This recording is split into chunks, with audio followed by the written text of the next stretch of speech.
todos los niños tienen algo con lo que se ilusionan o se motivan. En el colegio enseñamos sobre todo a ser personas también. Acercamos este tipo de estrategias y herramientas que les van a hacer ser mejores aprendices. Entonces es el mejor regalo que puede tener un alumno.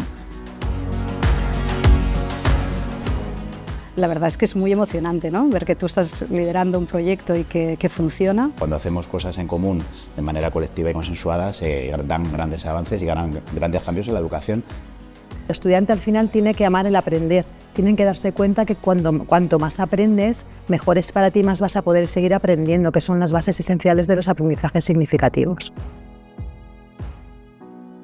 Es muy importante la función educativa y social que se nos ofrece a los centros educativos.